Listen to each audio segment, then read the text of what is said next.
పశు వైద్య విద్యార్థులకు సంబంధించి మరో అసత్య కథనాన్ని అచ్చేశారు ఈనాడు రామోజీ.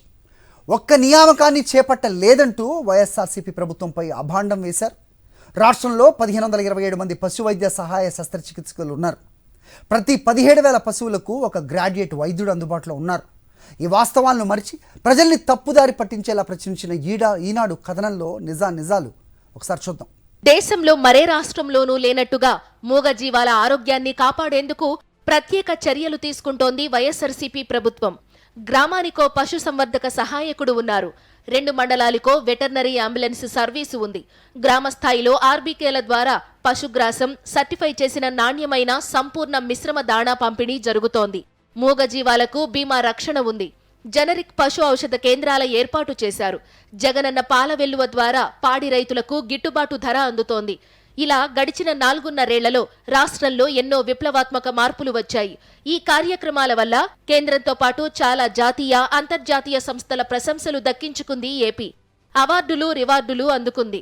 పంజాబ్, రాజస్థాన్, కేరళ లాంటి చాలా రాష్ట్రాలు ఏపీ విధానాలను స్ఫూర్తిగా తీసుకుని ఆచరిస్తున్నాయి. ఇంతకు ముందు సకాలంలో నాణ్యమైన, అత్యవసరమైన వైద్య సేవలు అందక ఏటా పెద్ద సంఖ్యలో మూగజీవాలు చనిపోయేవి. రాష్ట్రంలో 1577 పశు వైద్యశాలలు, 323 ప్రాంతీయ పశు వైద్యశాలలు, 12 వెటర్నరీ పాలీక్లినిక్స్ ద్వారా పశు పోషకులకు అత్యాధునిక పశు వైద్యం అందుతోంది. రాష్ట్ర స్థాయిలో 2 సూపర్ స్పెషాలిటీ పశు వైద్యశాలల ద్వారా పశువులకు 24 గంటలు పశు వైద్యం అందుబాటులోకి తెచ్చారు. రాష్ట్రంలో 1,66,00,000 పశుగణ యూనిట్లు ఉన్నాయి. 1527 పశు వైద్య సహాయ శస్త్రచికిత్సకులున్నారు. ఖాళీగా ఉన్న 264 పశు వైద్యుల పోస్టుల నియామకానికి చర్యలు చేపట్టారు. ప్రతి నియోజకవర్గానికి 2 చొప్పున 240 కోట్ల ఖర్చుతో 340 సంచార పశు వైద్య అంబులెన్స్లను అందుబాటులోకి తీసుకొచ్చారు. ప్రతి అంబులెన్స్ లో వెటర్నరీ డిప్లొమా చేసిన సహాయకుడు, డ్రైవర్ కమ్ అటెండర్లను ఏర్పాటు చేశారు. వీటిలో 295 స్పెషలిస్టు పశు వైద్యులతో పాటు 337 పశు వైద్య సహాయకులు సేవలందిస్తున్నారు.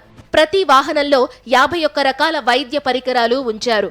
20 రకాల పేడ సంబంధిత, 15 రకాల రక్త పరీక్షలు చేసేందుకు వీలుగా చిన్నపాటి ల్యాబొరేటరీని కూడా సమకూర్చారు. ప్రతి అంబులెన్స్ లో 30,000 రూపాయల విలువైన 81 రకాల మందులు అందుబాటులో ఉంచారు. వీటి సేవల కోసం 1962తో టోల్ ఫ్రీ నంబర్తో కాల్ సెంటర్ ఏర్పాటు చేశారు. దేశంలో మరెక్కడా లేనట్టుగా నియోజకవర్గ స్థాయిలో 24.14 కోట్లతో 154 పశు వ్యాధి నిర్ధారణ ల్యాబ్స్ ను ఏర్పాటు చేసింది ప్రభుత్వం. పాల పరీక్షలు, మూత్ర పరీక్షలు, చర్మ సంబంధ వ్యాధి పరీక్షలు, యాంటీబయాటిక్ సెన్సిటివిటీ, జీవక్రియ వ్యాధి పరీక్షలు నిర్వహిస్తున్నారు. ఇతర రాష్ట్రాలతో పోలిస్తే ఏపీలోనే ఎక్కువగా వెటర్నరీ డాక్టర్లు సేవలందిస్తున్నారు. పశ్చిమ బెంగాల్లో 51,772, గుజరాత్లో 36,540, బీహార్లో 32,138, తెలంగాణలో 32,127 జీవాలకు ఒక గ్రాడ్యుయేట్ పశు వైద్యుడు సేవలు అందిస్తున్నారు.